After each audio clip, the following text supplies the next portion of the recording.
Aku harus ikhlas meskipun suamiku menikah lagi. Episode 2. Tamat. Assalamualaikum sahabat Bunda. Semoga Allah selalu memberikan kesehatan dan kebahagiaan untuk kita semua. Buat sahabat Bunda yang sudah subscribe, semoga rezekinya dilancarkan ya. Amin ya robbal alamin.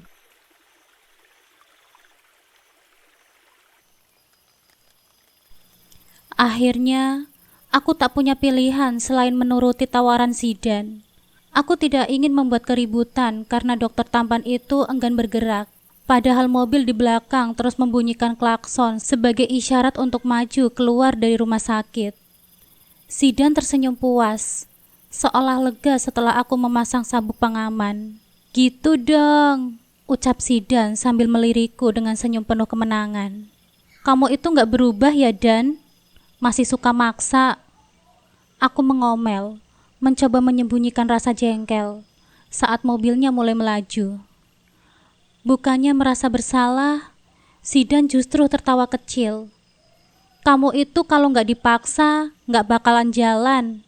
Padahal aku kan cuma nawarin kebaikan loh, katanya dengan enteng, seolah aku tak bisa membantah. Iya, makasih. Tapi bukannya kamu tadi bilang buru-buru? Tanyaku, mencoba mencairkan suasana yang mulai terasa sedikit canggung. Zidan menoleh sekilas sebelum kembali fokus pada jalan.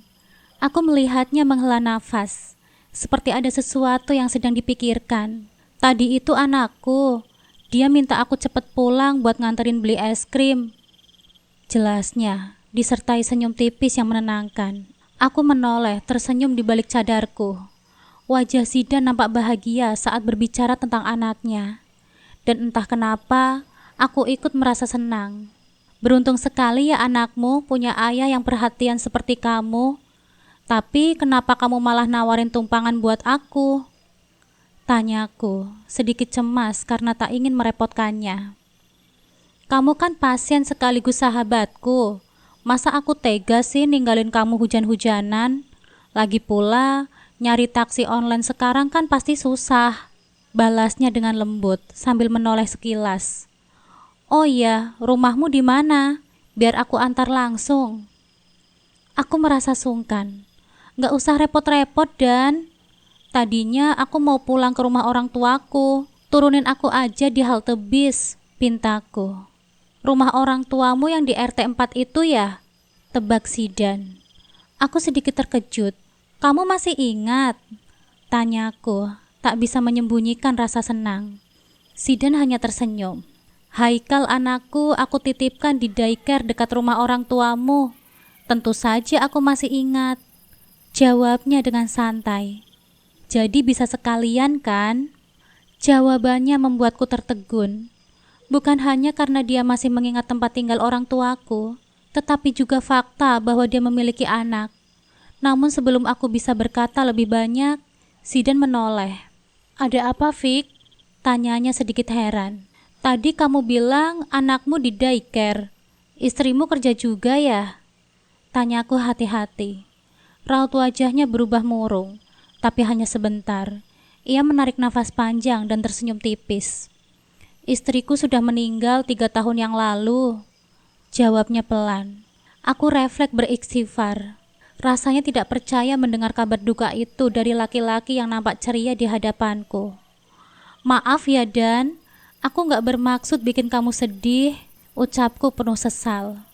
Gak apa-apa kok Aisyah, katanya santun. Lagi pula kita baru bertemu lagi setelah sekian lama, jadi wajar kan kalau kamu gak tahu, lanjutnya dengan nada menenangkan. Aku hanya bisa menunduk. Suasana mobil mendadak terasa canggung, hingga Zidan kembali berbicara untuk mencairkan suasana. Aisyah, gak usah merasa bersalah ya. Aku baik-baik saja kok. Lagi pula, aku punya anak yang lucu, katanya sambil tersenyum hangat. Aku mencoba mengangguk, meskipun masih terasa berat di hati. Namun tiba-tiba ponselku berdering, membuat lamunan itu terputus. Aku segera merogoh tas. Tapi wajahku berubah panik begitu melihat layar ponsel. Umi, gumamku heran. lalu mencoba menjawab panggilannya. Sialnya, ponselku mati begitu saja karena baterainya habis. Aduh, ponselnya mati lagi, kataku frustasi. Kenapa? Ada yang penting? Tanya Zidan melirikku sejenak. Sepertinya begitu, jawabku lirih, berharap tidak ada masalah besar yang menunggu di rumah. Ya sudah, pakai charger ini aja, jawab Zidan sambil menyerahkan charger yang ada di mobilnya. Aku segera menyambungkan ponselku ke charger tersebut. 5 menit berlalu, baterai ponselku terisi 10%. Begitu ponselku menyala, aku melihat ada beberapa panggilan tak terjawab dari ibu mertuaku. Baru saja aku berniat menelponnya balik, ponselku kembali berdering. Nama ibu mertuaku muncul di layar ponsel. Halo Umi, sapaku dengan suara bergetar. Kok kamu kurang ajar ya? Berani-beraninya ya kamu matiin telepon Umi? Suara Umi Salamah, ibu mertuaku, terdengar keras di telinga. Enggak, Mi. Tadi ponsel aku mati, jawabku pelan, berusaha menjelaskan. Alah, alasan saja kamu ini. Sudah, sekarang kamu ada di mana? Tanyanya tanpa memberi ruang untukku berbicara. Aku mau ke rumah orang tuaku, Mi, jawabku dengan jujur. Mau apa kamu ke sana? Memangnya ibu dan bapakmu kenapa? Sakit? Sampai kamu mengabaikan tugas kamu sebagai seorang istri dan malah memilih keluar rumah? Atau sebenarnya kamu mau leyeh-leyeh ya di sana? Kamu lupa kalau istri yang sudah menikah itu surganya ada di suami. Nada suara Umi Salamah semakin meninggi. Pokoknya Umi gak mau tahu. Kamu harus pulang sekarang juga. Tapi Umi, aku mencoba menjelaskan, tetapi teleponnya langsung terputus. Aku menarik nafas panjang, menahan sesak di dada. Umi marah besar, itu jelas. Tapi apa yang bisa aku lakukan? Sejujurnya, aku bisa saja mengabaikan kemarahan Umi. Suamiku Mas Afan sudah memberiku izin untuk pergi. Aku tidak berkewajiban untuk menuruti semua permintaan mertuaku. Tapi naluri sebagai seorang istri membuatku merasa bertanggung jawab untuk menggantikan tugas Mas Afan sebagai anak. Semua pengorbananku selama ini tidak pernah terlihat di mata Umi. Namun aku masih berharap suatu saat nanti dia bisa melihat ketulusanku. Tanpa sadar, air mataku mulai menetes. Namun surat deheman kecil Zidan mengembalikan aku ke dunia nyata. Aku langsung menyeka air mataku dengan cepat. Maaf Zidan, sepertinya aku harus berhenti di sini, ucapku mencoba terdengar tegar. Aku harus kembali ke rumah suamiku. Umi mencariku Zidan. Aku berusaha menutupi rasa sakitku dengan senyuman tipis, berharap Zidan tidak terlalu memperhatikanku. Tapi aku tahu dari tatapannya, dia menyadari semuanya. Tunggu, kamu gak bisa turun sekarang. Di luar masih hujan deras, ujar Zidan sambil menahan pundakku. Gak apa-apa Zidan, ada angkot yang langsung ke rumah mertuaku. Aku berkilah, berusaha meyakinkannya. Zidan tidak bergeming, ia langsung mengunci pintu mobilnya, membuatku terkejut. Katakan saja alamat rumah mertuamu itu, aku antarkan kamu sampai dekat sana. Hujan deras begini, mana ada angkot yang mau berhenti, katanya tegas. Aku tahu menolak hanya akan memperpanjang waktu. Zidan bukan tipe orang yang mudah menyerah jika sudah memutuskan membantu. Akhirnya dengan berat hati aku mengangguk. Putar balik dulu, nanti aku arahin jalurnya, jawabku akhirnya. Sepanjang perjalanan, suasana di dalam mobil hening. Aku hanya bisa memberikan arahan jalan seadanya. Hingga akhirnya Zidan menurunkanku di dekat rumah mertuaku, sesuai permintaanku. Terima kasih banyak ya Zidan, ucapku tulus. Sama-sama, selamat beristirahat ya, balasnya, lalu menambahkan. Tunggu sebentar. Ia meraih payung lipat kecil dari laci mobilnya dan menyerahkannya padaku. Pakai ini, hujan kecil pun bisa bikin kamu sakit, katanya lembut. Aku menerima payung itu dengan canggung.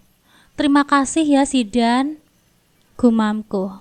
Saat aku berjalan menjauh, Aku bisa merasakan tatapannya tetap mengawasiku. Aku tahu Zidan peduli, tetapi aku juga tahu aku harus menjaga jarak. Bagaimanapun juga, aku wanita bersuami. Setelah mobil Zidan beranjak pergi, aku berdiri sejenak di bawah payung kecil itu. Hati ini terasa berat, tetapi aku tahu aku harus melangkah masuk ke rumah yang sudah menungguku dengan segala tuntutan dan perintah. Sesampainya di rumah, aku melihat ibu mertuaku sudah berdiri di depan pintu. Raut wajahnya tidak menyisakan keramahan. Tanpa basa-basi, beliau langsung menyuruhku untuk segera membereskan rumah. Katanya tidak ada yang mau membersihkan rumah ini selain aku. Aku hanya diam, menundukkan kepalaku, lalu mengangguk pelan. Sebenarnya aku tahu, di mata ibu mertuaku, aku ini lebih seperti pembantu daripada menantu. Tetapi aku mencoba bersabar. Lagi pula selama ini Mas Afan selalu pengertian padaku. Setidaknya aku merasa masih punya tempat bersandar. Namun harapanku hancur saat aku hendak naik ke lantai 2. Langkahku terhenti ketika suara pelan terdengar dari kamarku dulu, yang sekarang ditempati Halda dan Mas Afan. Aku menoleh dan tanpa sengaja melihat pemandangan yang meremukan hatiku. Mas Afan sedang duduk berhadapan dengan Halda, wanita yang tiba-tiba muncul dalam kehidupan kami beberapa waktu lalu. Tapi kini mereka nampak begitu dekat. Benarkah Mas Afan mau menerimaku sebagai seorang istri? Suara Halda terdengar penuh harap. Matanya berbinar-binar, senyumnya mengembang di wajahnya. Aku melihat Mas Afan membungkuk sedikit, menggenggam kedua tangan Halda, membantu wanita itu berdiri. Maafkan aku jika selama ini aku mengabaikanmu. Suara Mas Afan terdengar lembut. Tangannya mengusap air mata di pipi Halda. Aku bisa mengerti, Mas. Kamu pasti terkejut dan marah padaku, jawab Halda dengan senyum yang nampak begitu lebar. Lalu Halda memeluknya. Mas Afan nampak tersentak, tapi ia tidak menolak. Aku hanya bisa berdiri mematung, seperti kaki ini tak bisa kugerakkan. Rasanya ada yang menghancurkan dadaku, tapi aku tak mampu mengalihkan pandanganku. Tangannya yang menggantung tampak ragu, tak berani membalas pelukan itu seperti biasanya ia memelukku. Tapi yang aku lihat itu sudah cukup membuat hatiku bergetar hebat. Sesaat kemudian, Mas Afan melepaskan pelukan Halda dengan lembut. Wajah Halda nampak kecewa. Ia menunduk, memasang wajah bersalah. Tapi aku bisa melihat senyum tipis masih tersisa di bibirnya. Maafkan aku, Halda. Bukan maksudku untuk menolakmu. Hanya saja, aku masih canggung dan belum terbiasa, ucap Mas Afan tiba-tiba. Halda mengangkat wajahnya dengan cepat. Senyum lega kembali muncul di wajahnya. Tidak apa-apa, Mas. Aku bisa mengerti kok. Mungkin karena aku bukan istri pertamamu. Pelan-pelan saja, katanya dengan lembut. Suaranya penuh pengertian. Aku tak sanggup mendengar lebih lama. Rasanya dadaku begitu sesak, tapi langkahku masih berat. Belum bisa membawaku menjauh, hingga aku mendengar suara Mas Afan lagi, yang kali ini membuat suasana berubah. Satu lagi, Halda, katanya. Senyumnya di wajah Halda perlahan memudar. Ia menatap Mas Afan dengan penuh tanya. Aku yakin kamu sadar, aku bukanlah ayah dari anak yang sedang kamu kandung. Jadi, aku tidak akan menyentuhmu sampai anak itu lahir. Tetapi, aku tetap akan menjadi suami yang bertanggung jawab atasmu. Kesimpulannya, jangan minta hak batin dariku sampai anak itu lahir. Wajah Halda memucat, tapi ia segera memaksakan senyumannya. Aku mengerti, Mas, sahutnya pelan. Aku tak ingin mendengar lebih banyak. Dadaku sudah terlalu sakit. Dengan langkah berat, aku menaiki tangga sambil mengusap air mataku yang terus mengalir. Sampainya di kamar, aku menutup pintu dan menyandarkan tubuhku yang terasa lemah. Rasa sakit itu terlalu dalam, tapi aku tahu aku harus tetap bertahan. Malam harinya kami sudah berkumpul untuk makan malam. Bahkan Kak Halimah, kakak Mas Afan, ikut bergabung. ketika aku hendak menarik kursi untuk duduk, tiba-tiba suara tajam ibu mertuaku, Umi Salamah, memecahkan suasana. Mau ngapain kamu di sini? Hardiknya membuat langkahku terhenti. Aku mencoba menjawab dengan tenang, meski hatiku mulai gelisah. Mau ikut makan, Umi? Ada yang salah ya? Tanyaku sambil menatapnya bingung. Umi Salamah menarik nafas panjang, seolah sedang menahan amarah. Kursimu itu bukan di sini. Itu untuk Halda. Kamu duduk saja di sana, katanya, menunjuk kursi di barisan ketiga dari sisi kanan ayah mertuaku. Aku hanya bisa menelan rasa pahit yang tiba-tiba memenuhi dadaku. Rasanya seperti tersingkirkan, tidak dianggap di rumah ini. Pandanganku terpaku pada sudut ruangan. Di sana, Mas Afan berdiri berdampingan dengan Halda. Nah, itu dia pasangan serasi di rumah ini, seru Umi Salamah penuh semangat sambil menyebut mereka dengan senyum lebar. Aku tetap berdiri diam, menunduk, berharap momen ini cepat berlalu. Tapi ibu mertuaku kembali memberi isyarat dengan wajahnya agar aku segera bergeser. Tanpa bersuara, aku menurut, memberikan tempat dudukku untuk Halda. Afan, cepat kamu bawa Halda duduk. Kasihan anak di dalam perutnya, pasti kelaparan. Perintah Umi Salamah sambil menunjuk 2 kursi kosong di sampingku. Seperti aku, Mas Afan juga hanya bisa menuruti perintah ibunya. Aku tahu ia merasa canggung, tapi membantah hanya akan membuatku semakin menjadi sasaran amarah Umi Salamah. Ketika suasana sedikit tenang, aku berinisiatif menyajikan nasi untuk Mas Afan seperti biasanya. Tapi sebelum aku sempat melakukannya, tangan Halda menahan gerakanku. Ia tersenyum kecil, tapi ada sesuatu di balik tatapannya yang sulit kugambarkan. Biar aku saja yang menyajikan untuk Mas Afan, Mbak, katanya dengan nada sopan. Meskipun aku merasa ada tekanan di sana, aku hanya bisa mengangguk pelan tanpa banyak berbicara, memilih untuk tidak memperpanjang masalah. Romantis banget ya pengantin baru ini, puji Kak Halimah sambil melirikku dengan sinis. Ah, Kak Halimah ini biasa aja kok, Kak, balas Halda dengan ekspresi malu-malu. Namun tawa Umi Salamah, Halda dan Kak Halimah memenuhi ruangan. Aku hanya bisa menunduk, berusaha menahan air mata yang hampir tumpah. Di sisi lain, Mas Afan tersenyum tipis, tapi aku tahu dari tatapannya ia merasa bersalah. Mas, mau lauk apa? Sayap atau paha? Suara Halda membuyarkan lamunanku. Afan itu sukanya sayap, Halda. Ambilkan sayap aja untuk suamimu, jawab Umi Salamah tanpa sedikit pun melirikku. Tatapannya penuh cinta untuk Halda, membuat dadaku semakin terasa sesak. Nafsu makanku hilang seketika, tapi aku tahu meninggalkan meja makan itu bukanlah pilihan. Mereka pasti akan menyalahkanku lagi. Aku hanya bisa menguatkan hatiku, mencoba menghabiskan makananku secepat mungkin, agar punya alasan untuk pergi. Halda, sudah periksa kandunganmu belum? Tanya Kak Halimah di sela-sela makan. Belum, Kak. Aku bingung mau periksa kemana, jawab Halda dengan suara lembut yang membuat semua orang nampak semakin menyukainya. Aku hanya bisa diam, menunggu mereka melanjutkan percakapan. Bahkan ayah mertuaku yang biasanya melarang berbicara saat makan, kali ini terlihat antusias mendengarkan Halda. Bagaimana kalau periksa kandunganmu di rumah sakit Prima Sejahtera saja? Usul Kak Halimah, membuat jantungku seolah berhenti berdetak. Aku menghentikan kunyahanku, menunggu kelanjutan ucapannya. Sepertinya aku tahu kemana arah pembicaraan ini. Aku dapat rekomendasi dokter kandungan yang bagus, namanya Dokter Sidan, katanya melengkapi rasa perih yang sudah menguasai hatiku malam ini.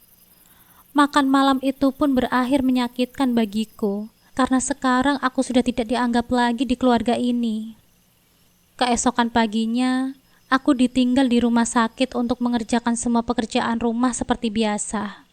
Sementara itu Mas Afan dan Umi mendampingi Halda melakukan pemeriksaan di dokter Zidan yang direkomendasikan oleh Kak Halimah. Aku mencoba mengalihkan pikiranku dengan menyibukkan diri. Namun di sela-sela menyapu lantai, bayangan mereka bertiga di ruang dokter itu terus menggangguku. Sementara di sisi lain, di tempat pemeriksaan, suara lembut seorang perawat menyebut mereka. "Mari Bu, saya bantu tidurkan di ranjang untuk langsung di USG," ujar asisten dokter Zidan. Zidan, dokter kandungan yang akan memeriksa Halda, nampak terdiam sesaat, membaca map ya? Membaca map yang berisi data pasiennya. Mungkin Zidan mengenali nama Mas Afan di map itu. Meskipun saat pernikahanku dulu, ia tidak sempat hadir. Bahkan tanpa bertemu, aku tahu ia pasti pernah melihat foto-foto pernikahan kami. Tapi sekarang, di hadapannya ada Mas Afan bersama wanita hamil bernama Halda. Pemeriksaan berlangsung cepat. Zidan menjelaskan kondisi janin Halda dengan bahasa yang sopan dan profesional. Namun aku bisa membayangkan kegundahan dalam benaknya. Setelah pemeriksaan selesai, ia memberikan resep vitamin untuk Halda. Ketika mereka bersiap meninggalkan ruangan, Mas Afan meminta izin untuk berbicara dengan dokter Zidan. "Dok, saya masih boleh bertanya?" "Dok, apakah saya masih boleh bertanya?" "Dok, apakah saya masih boleh bertanya?" Tanyanya dengan ragu. "Tentu saja, silakan duduk," jawab Zidan sambil tersenyum ramah. Ini bukan soal kehamilan istri saya, Dok, tapi tentang saya," Mas Afan melanjutkan dengan suara yang hampir tak terdengar. Zidan menegakkan tubuhnya, menyimak. "Tentu saja, apa yang ingin Anda tanyakan?" Mas Afan terdiam sejenak, lalu dengan ragu mengajukan pertanyaan. "Dok, apakah laki-laki yang impoten dan ejakulasi dini bisa sembuh?" Pertanyaan itu membuat Zidan hampir terperanjat, tetapi ia berhasil menutupi keterkejutannya. "Insya Allah bisa, Pak.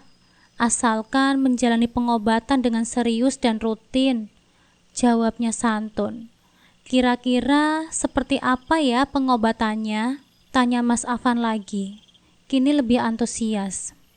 Zidan menjelaskan bahwa pemeriksaan menyeluruh diperlukan untuk menentukan penyebabnya. Setelah itu pengobatan akan disesuaikan, tapi semua tergantung pada komitmen dan usaha Anda, tambahnya. Mas Afan mengangguk-ngangguk, meskipun wajahnya nampak diliputi kecemasan. "Soalnya Dok, saya selalu tumpah di luar saat berhubungan badan," bisiknya dengan nada malu. Zidan menahan diri untuk tidak bereaksi berlebihan. Dalam hatinya, ia memahami penyebab mengapa pertanyaanku belum pernah hamil hingga kini. Namun ada satu hal yang membuatnya geram. Mengapa Mas Afan bersedia mengakui kehamilan wanita lain yang jelas-jelas bukan karena dirinya? Setelah Mas Afan pulang dari klinik, Zidan langsung menghubungiku lewat telepon. Ia menceritakan semuanya, termasuk kondisi Mas Afan yang selama ini aku curigai, namun tidak pernah kubicarakan. "Wafik, suamimu itu sebenarnya korban, tapi mengapa dia sampai mengakui hal yang bukan tanggung jawabnya?" ucap Zidan dengan nada prihatin di telepon. Aku hanya bisa terdiam mendengar penjelasannya. Hatiku sakit, tapi aku tahu tidak ada gunanya meratap. Semoga ada jalan terbaik ya untuk semuanya. Hanya itu yang bisa kuucapkan sebelum telepon kami berakhir. Aku kembali ke aktivitasku, mencoba menenangkan hati yang semakin hancur.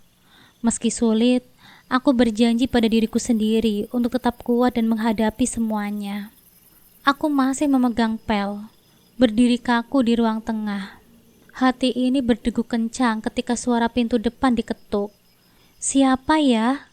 gumamku dalam hati, mengintip dari celah jendela. Seorang pria dengan pakaian rapi berdiri di sana, nampak gelisah. Aku segera membuka pintu. "Maaf, Anda mencari siapa?" tanyaku hati-hati. Pria itu tersenyum kecil, meskipun raut wajahnya menunjukkan kecemasan. "Saya Firman, saya mencari Halda," ucapnya langsung. Pikiranku langsung buntu. Pria ini siapa? Dan kenapa mencari Halda? "Maaf, ada keperluan apa ya dengan Halda?" Firman terlihat ragu sebelum akhirnya berucap pelan. "Saya pacarnya, Mbak, dan saya juga calon ayah dari anak yang dia kandung." Dadaku terasa dihantam palu. "Apa?" Aku hampir berteriak, tetapi segera menahan diri. Pikiran ini melayang, mencoba mencerna ucapannya. Aku menggeleng tak percaya. "Tunggu dulu di luar ya, Mas," ujarku tegas. "Jangan sampai ada orang yang salah paham kalau lihat kita berdua di sini." Firman mengangguk patuh dan melangkah mundur ke teras. Aku menutup pintu dengan gemetar, berharap akan ada keajaiban dari datangnya Firman ini. Hingga beberapa menit kemudian, suara deru mobil Mas Afan yang semakin mendekat. Aku mengintip dari balik jendela. Mobil itu berhenti, dan dari dalam keluar Halda bersama ibu mertuaku dan Mas Afan. Dari kejauhan aku bisa melihat wajah Halda berubah pucat saat pandangannya bertemu dengan Firman yang menunggunya di depan rumah. Mereka semua berjalan mendekat, dan Firman segera menyapa Halda. "Halda, aku sudah lama mencari kamu," tanyanya dengan nada penuh emosi. Ibu mertuaku mengerit bingung. "Siapa ini Halda?" tanyanya tajam. "Apa yang kamu lakukan di sini, Firman?" Halda terdengar panik. Suaranya bergetar. "Aku datang untuk bertanggung jawab atas semuanya, Halda," jawab Firman lantang. Suaranya terdengar bergetar antara amarah dan rasa frustasi. "Anak yang kamu kandung itu adalah anakku. Aku gak bisa diam saja melihat kamu tinggal di sini, berpura-pura hidup bahagia." Ibu mertuaku terkejut. "Ini apa maksudnya, Halda?" "Aku gak tahu, Bu. Dia cuma mau menghancurkan hidup saya, Bu." Halda berteriak histeris. Air matanya mulai mengalir. Namun raut wajah Mas Afan berubah masam. Aku bisa melihat jelas kebingungannya berubah menjadi kekecewaan. "Halda, jelaskan semua ini sekarang juga," katanya dengan tegas.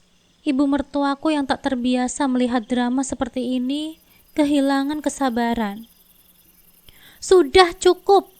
Saya gak mau mendengar omong kosong kamu lagi. Kamu, Firman, pergi saja dari sini sekarang juga," perintahnya sambil menunjuk keluar pagar. "Aku tidak akan pergi sebelum Halda mengakui semuanya." Firman tetap bersikeras. Ibu mertuaku mendekat, menatap Firman dengan sorot mata yang tajam.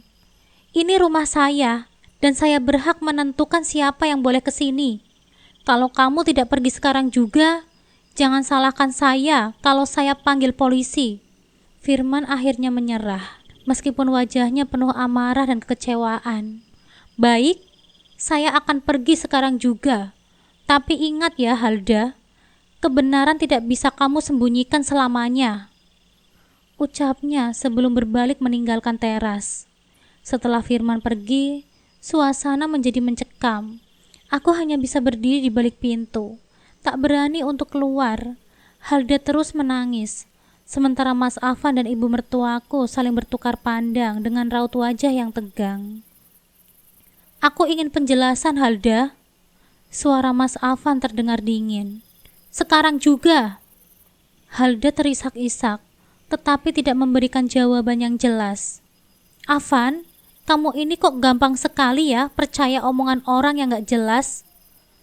tegur Umi Salamah. "Siapa tahu itu cuma orang iseng yang mau merusak rumah tanggamu. Kamu ini harus lebih pengertian dong." Mas Afan terdiam. Wajahnya yang masam menunjukkan dia tengah menahan banyak hal di dalam hatinya. Tapi tak sepatah kata pun keluar dari mulutnya. "Ayo kita masuk. Jangan terus-terusan berdiri di sini," kata ibu mertuaku sambil melangkah masuk ke rumah. "Sudah waktunya makan siang. Masakan apa yang sudah disiapkan?" tanya Umi Salamah padaku saat melewati dapur. "Sayur asem sama pecak ikan, Bu," jawabku cepat. mencoba menyembunyikan kegugupan. Ibu mertua tersenyum tipis. Syukurlah, jadi kita bisa makan bersama. Kami duduk di meja makan dengan suasana yang agak canggung. Aku berusaha menyajikan makanan dengan rapi, tetapi pandangan Mas Afan yang kosong membuatku gelisah. Ia makan dengan lambat, hampir tanpa bicara. Selesai makan, aku langsung membersihkan piring dan peralatan lainnya di dapur. Aku pikir bisa mengambil sedikit waktu untuk menenangkan diri, tetapi suara langkah kaki yang berat mendekatiku membuatku menegang. Dek Wafik, suara Mas Afan pelan, tetapi penuh dengan tekanan emosi. Ia berdiri di belakangku, tangannya terulur hendak memelukku. Refleks aku menghindar, langkahku mundur beberapa langkah, membuat jarak di antara kami. Mas Afan terkejut. Kenapa, Dek?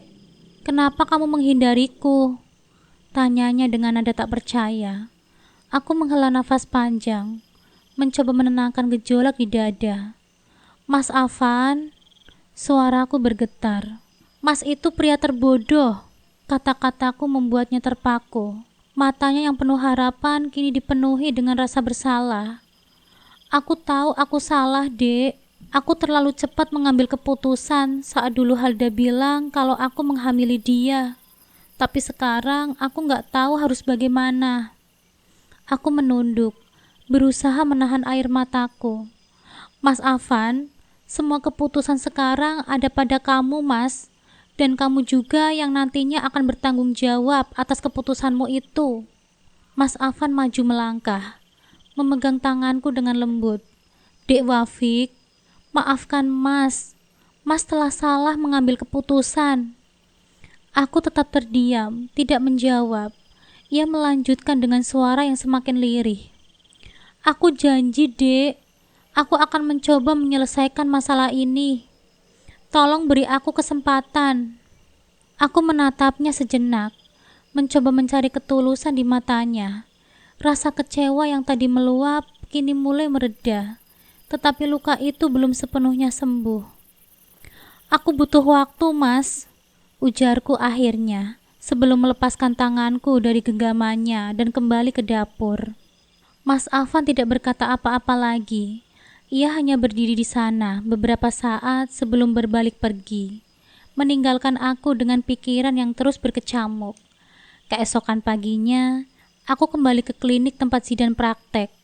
Sepanjang perjalanan, aku merasa cemas, bukan hanya karena hendak memeriksakan kondisiku, tetapi juga karena pertemuan ini akan membahas Mas Afan juga.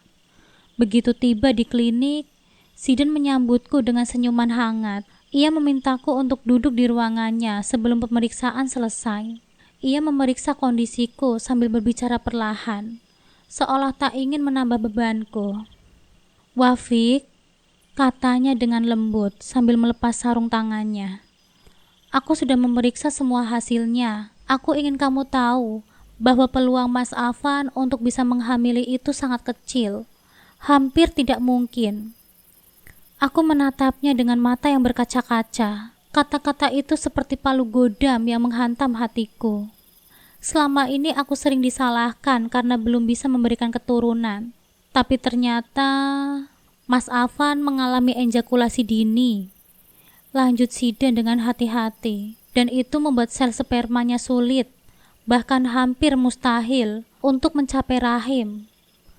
Aku mengangguk pelan, mencoba mencerna semua informasi ini.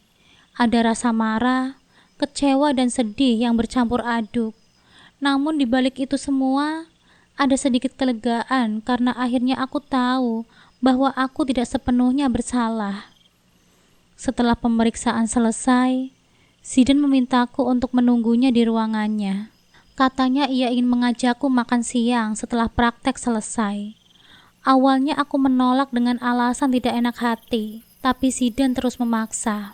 Anggap saja ini sebagai terapi pikiran, katanya sambil tersenyum. Kamu perlu suasana baru. Aku akhirnya mengiyakan, meskipun masih ada sedikit rasa canggung. Setelah hampir beberapa jam aku menunggu, dan ketika pasien terakhir keluar, Aku terkejut melihat seorang anak kecil berlari masuk ke ruangan Zidan. Anak itu digandeng asisten Zidan. "Ayah," kata anak itu. "Ini Haikal, anak saya," kata Zidan sambil menggendong anak kecil itu. Haikal yang tampaknya berusia sekitar 3 tahun langsung memandangku dengan mata bulat yang lucu. "Hai Auntie," sapanya polos sambil menyodorkan tangannya untuk bersalaman. Aku tertawa kecil dan menyambutnya. Dalam hitungan detik, Haikal sudah nampak nyaman denganku. Ia bahkan tak ragu memelukku ketika aku membungkuk untuk mengusap rambutnya. Kami bertiga akhirnya pergi ke restoran siap saji yang tidak jauh dari klinik. Haikal nampak sangat senang, terutama saat aku memangkunya sambil menunggu pesanan. Ia tak henti-hentinya bercerita tentang mainannya di rumah, makanan favoritnya, hingga impiannya menjadi seorang dokter seperti ayahnya. Zidan yang duduk di depanku hanya tersenyum sambil mendengarkan. Sesekali ia menimpali cerita Haikal dengan candaan kecil yang membuat anak itu tertawa terbahak-bahak. Ketika makanan tiba, Zidan mulai bercerita tentang kehidupannya sebagai seorang duda sekaligus ayah tunggal. Dari lahir, Haikal gak pernah merasakan belayan kasih sayang seorang ibu, katanya dengan nada sedih. "Istriku meninggal saat melahirkannya." Aku tertegun mendengar ceritanya. Rasa iba yang begitu dalam menyelimuti hatiku. Setiap hari aku berusaha menjadi ayah dan ibu sekaligus untuk Haikal, lanjutnya. Tapi aku tahu, aku gak bisa menggantikan sosok ibu sepenuhnya. Itu sebabnya aku selalu merasa bersalah. Aku menunduk, berusaha menahan air mata. Kata-kata Zidan membuatku sadar bahwa hidupnya juga penuh dengan ujian yang berat. Bedanya, Zidan harus merelakan istrinya pergi untuk selamanya, sementara aku ditinggalkan oleh suami yang memilih jalan hidup lain. Sambil mengusap kepala Haikal yang duduk di pangkuanku, aku berkata pelan, "Zidan, kamu sudah melakukan yang terbaik. Haikal beruntung punya ayah seperti kamu." Zidan tersenyum, meskipun matanya menyiratkan kesedihan yang mendalam. "Terima kasih ya Wafik. Aku hanya bisa berharap suatu hari nanti Haikal bisa tumbuh dengan bahagia meskipun tanpa ibunya." Hari itu terasa begitu panjang, tapi ada sesuatu yang menenangkan ketika aku melihat Haikal tertawa ceria. Restoran siap saji yang biasanya ramai dengan hiruk-pikuk pengunjung berubah menjadi tempat yang hangat berkat kebersamaan kami bertiga. Haikal duduk di pangkuanku, memainkan tangannya dengan canda tawa khas anak-anak. Zidan yang duduk di seberangku nampak memerhatikan kami dengan senyum kecil yang menyiratkan sesuatu. "Wafik," katanya perlahan, memecahkan suasana. Aku mengangkat wajah, menatapnya dengan bingung. "Iya, kenapa?" Dia menghela nafas panjang sebelum melanjutkan. "Aku sudah lama ingin mengatakannya, tapi mungkin ini waktu yang tepat." Aku mengerit, bingung dengan arah pembicaraannya. Bahkan Haikal, yang biasanya tak peduli dengan percakapan orang dewasa, mendongak menatap ayahnya. Zidan berdiri perlahan, mengeluarkan sesuatu dari saku jasnya. Sebuah kotak kecil berwarna biru. Tangannya sedikit gemetar saat ia membukanya, memperlihatkan sebuah cincin berlian sederhana yang begitu indah. "Wafik," katanya lagi, kali ini dengan suaranya terdengar lebih mantap. "Aku tahu ini mendadak, tapi aku gak bisa terus menunggu. Aku ingin kamu tahu bahwa kamu sudah menjadi bagian penting dalam hidupku dan hidup Haikal." Aku terkejut, kata-katanya membuat waktu seakan berhenti. Aku menatapnya, mencari-cari tanda bahwa hal ini hanya gurauan. Tetapi tatapannya serius, penuh dengan ketulusan. "Aku tahu kamu masih terluka karena masa lalumu, dan aku juga masih belajar menerima kepergian istriku. Tapi aku percaya kita bisa saling menguatkan," lanjutnya. Wafik, maukah kamu menikah denganku, menjadi pendamping hidupku dan ibu bagi Haikal? Air mataku langsung mengalir tanpa bisa kuhentikan. Di tengah keramaian restoran, Zidan berdiri dengan mata penuh harapan, sementara aku merasakan campuran emosi yang sulit dijelaskan. Haikal yang tidak sepenuhnya mengerti situasi, tiba-tiba berkata polos, "Onti, kalau Onti nikah sama ayah, Haikal punya mama ya?" Kata-kata itu semakin membuat dadaku terasa sesak. Aku hanya terdiam, membiarkan air mataku mengalir. Zidan menunduk, seolah memberiku waktu untuk menjawab. Aku nggak tahu harus bilang apa. Akhirnya aku berkata dengan suara bergetar. Katakan ya kalau kamu juga percaya kita bisa membangun hidup baru bersama. Pinta Zidan, matanya masih memandangku dengan penuh keyakinan. Aku menatap Haikal yang kini memelukku erat. Anak itu dengan polosnya memberikan senyuman manis yang penuh harapan. Namun hatiku tidak bisa begitu saja menerima. Meski aku juga merasa nyaman di dekat Zidan, aku memandang Haikal yang tersenyum dengan polos. Tapi pikiranku berputar pada Mas Afan, suamiku yang meskipun telah melukai hatiku, tetaplah masih menjadi suamiku. Dan ia seperti bagian dari tanggung jawab yang belum selesai. Aku masih belum bisa menjawab, Zidan. Jawabku akhirnya dengan suara serak. Aku masih punya banyak hal yang harus aku selesaikan. Aku masih terikat dengan Mas Afan, meskipun semuanya terasa sangat sulit. Zidan menunduk, menahan nafas sejenak. Dia tidak marah, hanya terlihat sedikit kecewa. Namun aku bisa melihat rasa pengertian di matanya. Aku mengerti, Wafik. Aku tidak ingin terburu-buru. Aku hanya ingin kamu tahu bahwa aku ada untukmu. Tidak ada tekanan, hanya cinta dan perhatian. Aku merasa sangat tersentuh dengan kata-katanya, tapi hatiku masih terbelah. Aku ingin menerima tawaran itu, ingin membuka hati untuk Zidan. Namun aku merasa belum selesai dengan segala perasaan yang ada di dalam diriku terkait dengan Mas Afan dan pernikahan kami. Aku menatap Zidan dengan serius. Aku butuh waktu, Zidan. Aku harus menyelesaikan semuanya dengan Mas Afan terlebih dahulu. Aku tidak bisa memberikan jawaban yang pasti sekarang.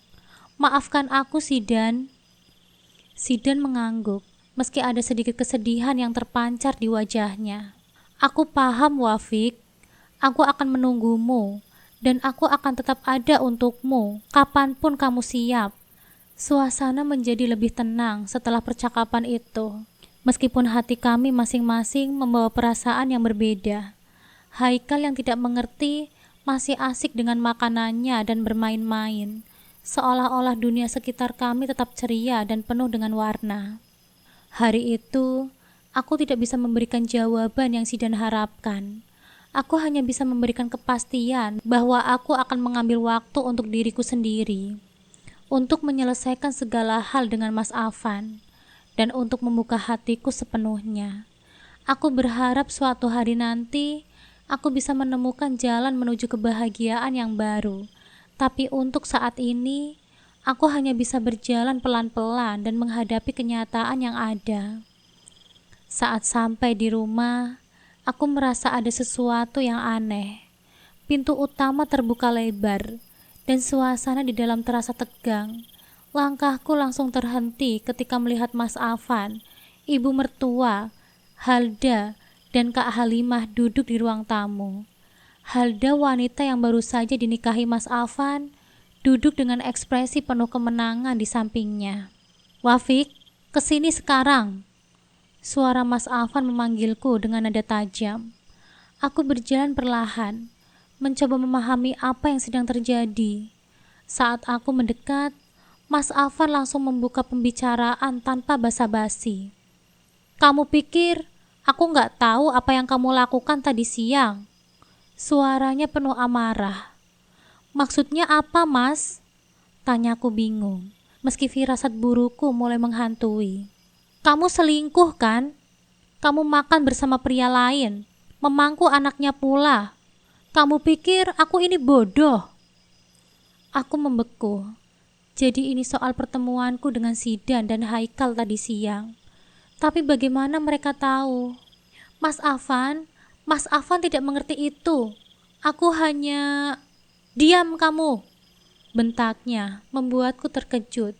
Kak Halimah sudah melihat semuanya. Dia bahkan punya bukti. Kak Halimah yang duduk dengan ekspresi puas, menyerahkan ponselnya kepada Mas Afan. Dia menunjukkan foto-foto yang diambil diam-diam di restoran tadi siang.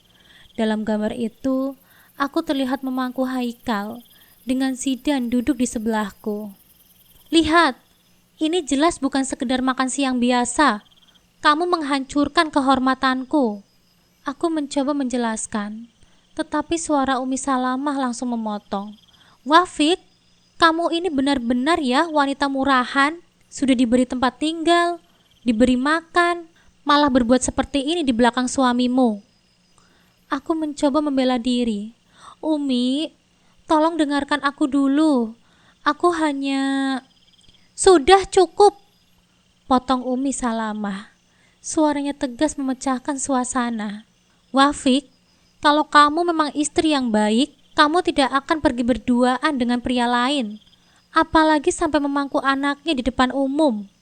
Aku menatap Umi Salamah dengan mata yang berkaca-kaca, merasa sakit hati mendengar tuduhan itu. Dia adalah ibu mertuaku, sosok yang selama ini aku hormati, meskipun sering memperlakukanku dengan kasar. Tapi sekarang, dia yang menuduhku mengkhianati pernikahan ini. Kamu sudah tidak pantas lagi tinggal di sini, lanjut Umi Salamah dengan nada dingin yang menusuk. Lebih baik kamu pergi saja, daripada terus mencoreng nama baik keluarga. Aku hanya ingin membela diri, ingin menjelaskan bahwa semuanya tidak seperti yang mereka pikirkan. Tapi setiap kali aku mencoba berbicara, Umi Salamah memotongku dengan tuduhan yang semakin menyakitkan. Kamu itu memang wanita murahan ya? Jangan pikir kami akan terus menanggung aib ini. Keluar kamu dari rumah ini sekarang juga. Dengan hati yang remuk, aku hanya bisa menunduk. Aku tahu tidak ada lagi tempat untukku di rumah ini. Sambil mengumpulkan kekuatan, aku berdiri dan berkata dengan suara lirih. Baik, kalau itu memang keinginan kalian, aku akan pergi sekarang juga. Aku menatap Mas Afan dengan harapan, mencoba mencari sedikit pembelaan darinya. Tetapi dia hanya berkata dengan dingin, mulai hari ini, kamu bukan istriku lagi. Aku menceraikan kamu, Wafik. Kalimat itu seperti petir yang menyambar. Aku terpaku, merasa seakan duniaku runtuh. Mas, tolong dengarkan aku dulu, Mas. Pintaku hampir menangis. Tidak ada yang perlu kamu jelaskan, ujar Mas Afan dengan nada penuh amarah. Aku mencoba menahan tangis saat mengemasi barang-barangku. Halda hanya berdiri di sudut ruangan dengan senyum sinis, seakan menikmati penderitaanku. Aku menggigit bibir, menahan diri untuk tidak membalas. Aku tahu dalam situasi ini, tidak ada yang akan mendengar pembelaanku. Dengan langkah yang gontai, aku meninggalkan rumah itu, membawa koper kecil dan hati yang penuh luka. Aku pun kembali pulang ke rumah orang tuaku. Sesampainya di rumah orang tuaku, aku langsung memeluk ibu. Tubuhku terasa lemah, seakan semua energiku telah terkuras habis.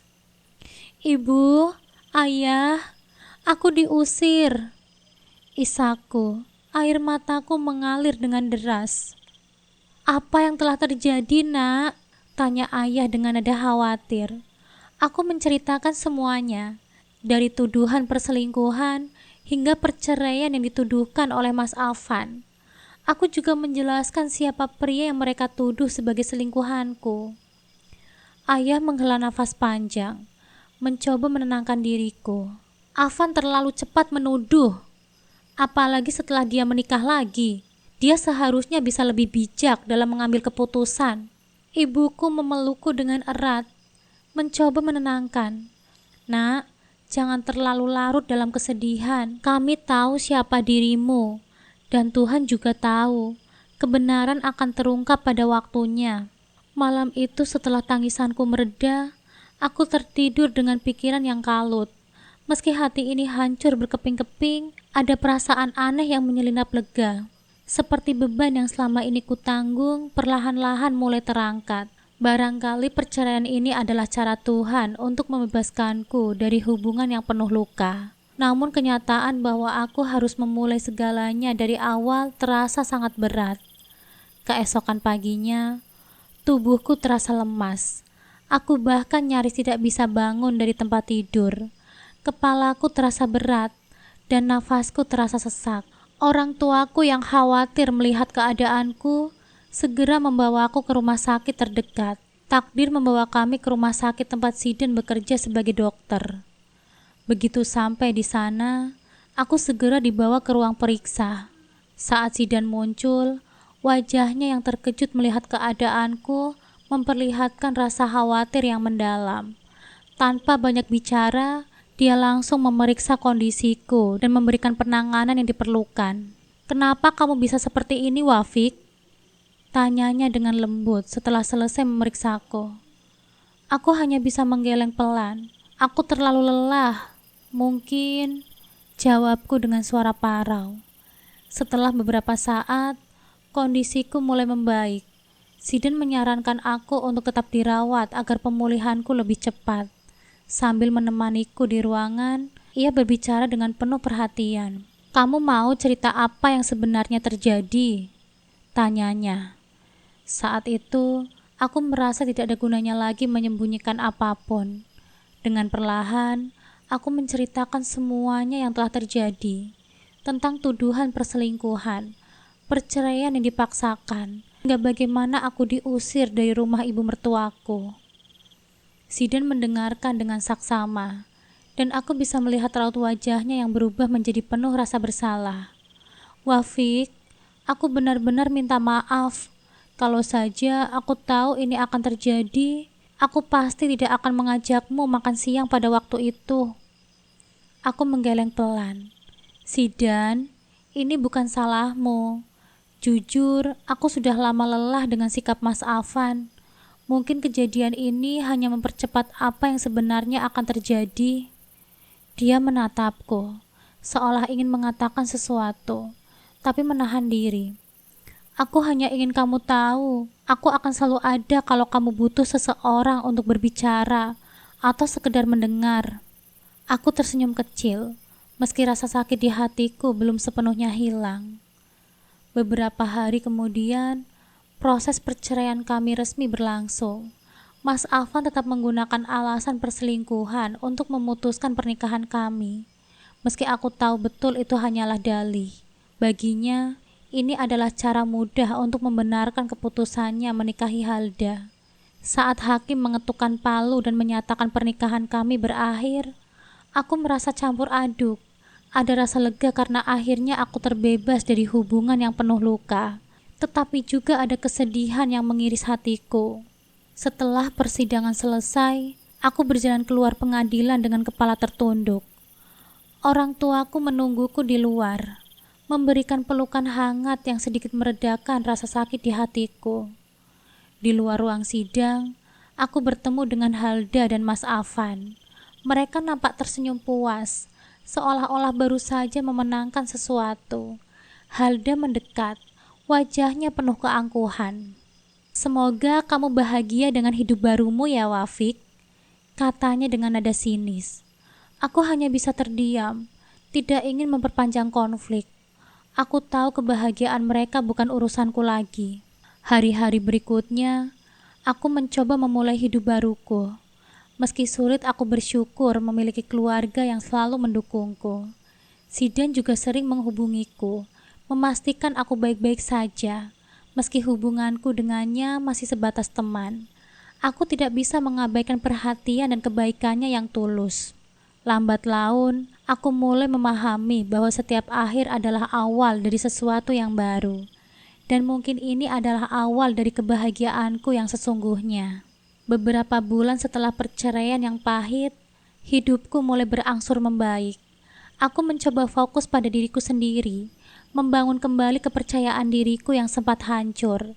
Dalam proses itu, Zidan terus menunjukkan perhatian dan ketulusannya.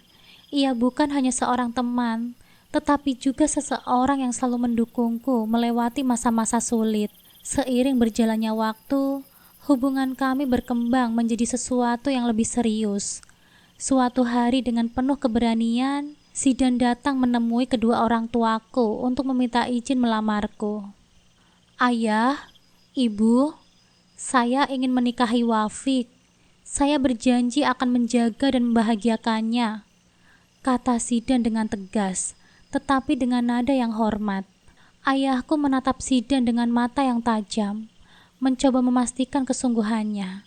Setelah beberapa saat hening, ayahku pun berkata, "Zidan, aku melihat kesungguhanmu. Tapi pernikahan ini hanya bisa dilakukan setelah masa idah Wafik selesai. Itu syaratnya."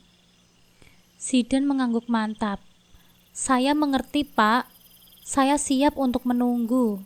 Orang tuaku pun memberikan restu mereka, meskipun mereka meminta agar segala persiapan dilakukan secara sederhana dan bermartabat.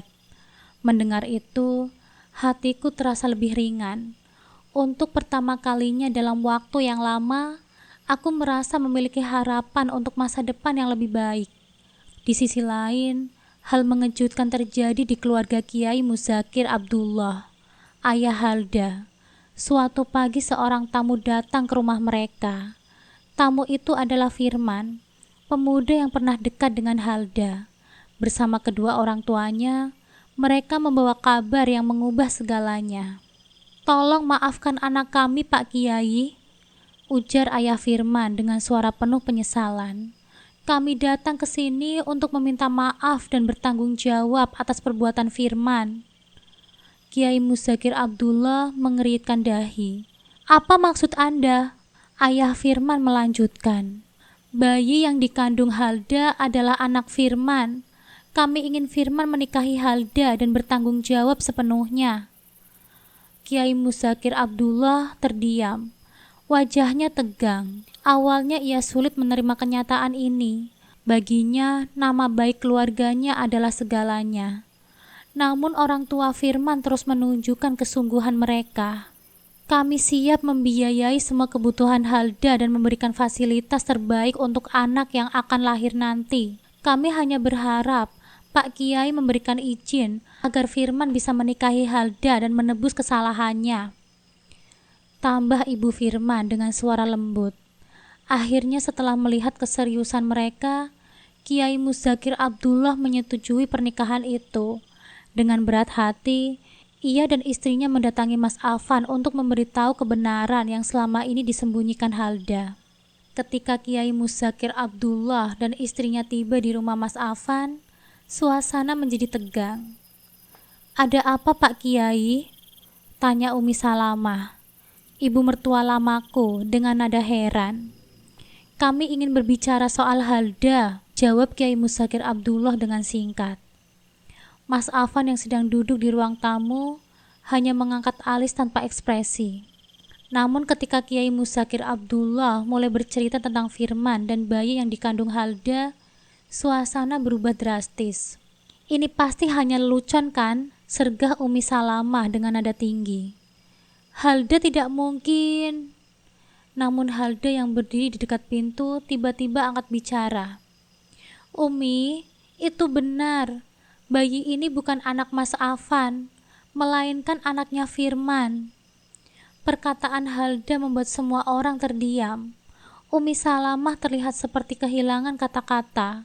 Ia menoleh ke arah Mas Afan, berharap ada bantahan, tetapi Mas Afan hanya menunduk dalam kebisuan.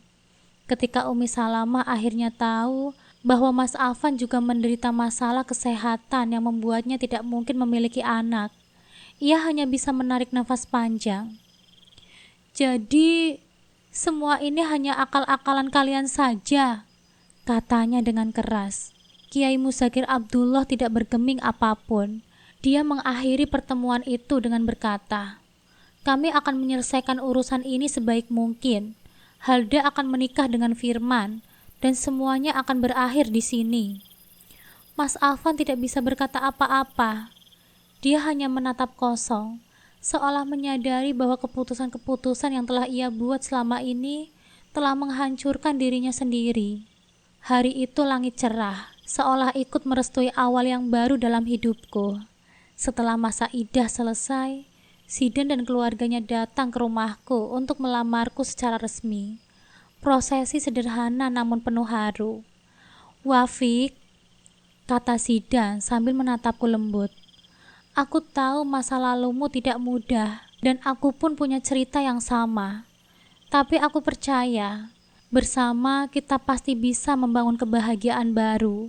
Aku menatapnya dalam-dalam, melihat ketulusan di matanya. Air mata tak tertahan membasahi pipiku.